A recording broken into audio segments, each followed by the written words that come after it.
Cosa pensa del ruolo dei media delle grandi potenze?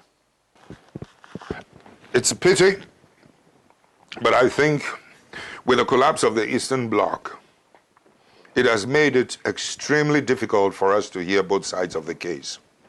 I am not surprised that Al Jazeera, made an effort and emerged, because the only side we could hear were the superpowers, Western powers, were BBC's, Sky to some extent, CNN, and etc. Yes.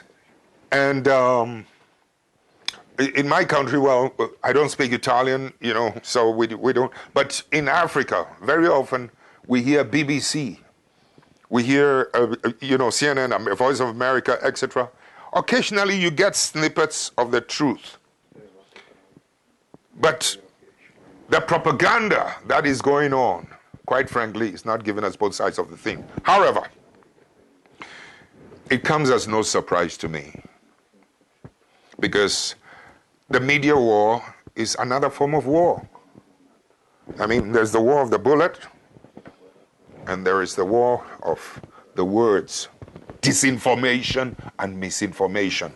It's probably more effective than whatever it is. Yes.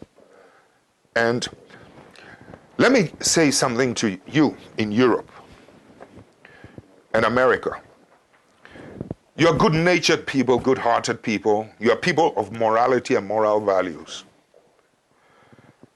But if the media, especially in America, for instance, could give you both sides of the story as pertains to foreign policies and foreign actions, you will bring so much pressure to bear, because you still live in a world with the capacity and the ability to be able to influence your presidents. You can impeach your presidents like in America. So you, as a people, still have power, unlike us. In Africa, they disempower. That was the difference between me and some of the others in my country. I believe in empowering people.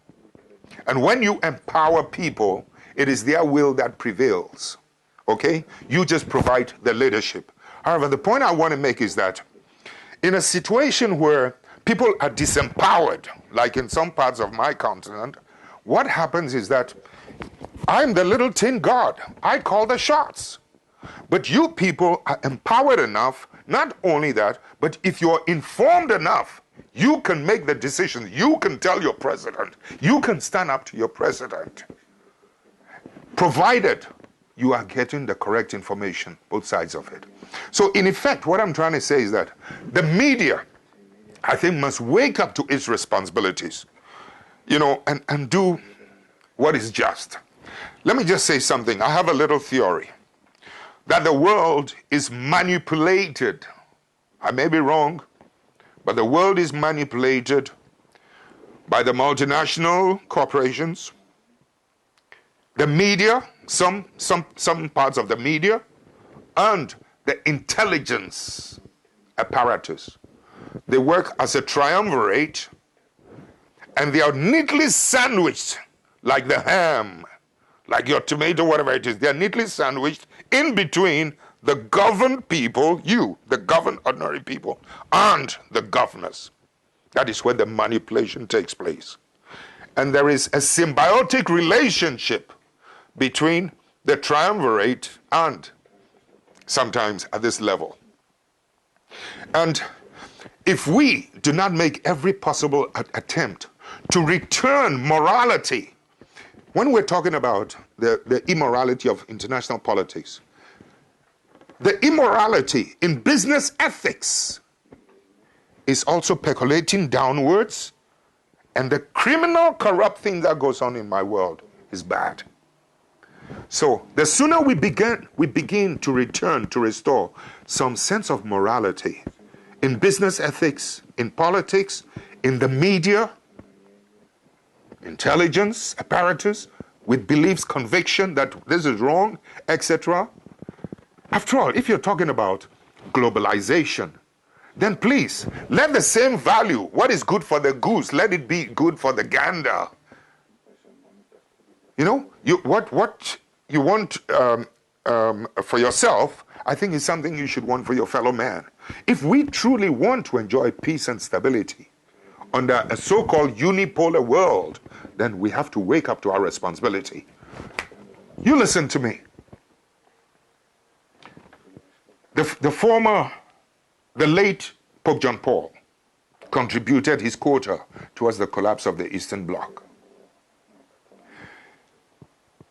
With the growing unipolar world, some of us were thinking, is it going to be better or is it going to be worse? The Western powers talk about democracy, Christian values, etc., etc., etc. Some of us were hoping that the world, well, let us hope it's going to be better. Do you know what your own Pope John Paul said before he died in a meeting with President Gorbachev? He described the new situation as the savagery of capitalism. The savagery of capitalism. This is a serious indictment. It's a serious indictment of us. We're beginning to sow the seed of instability. My brother, let us wake up.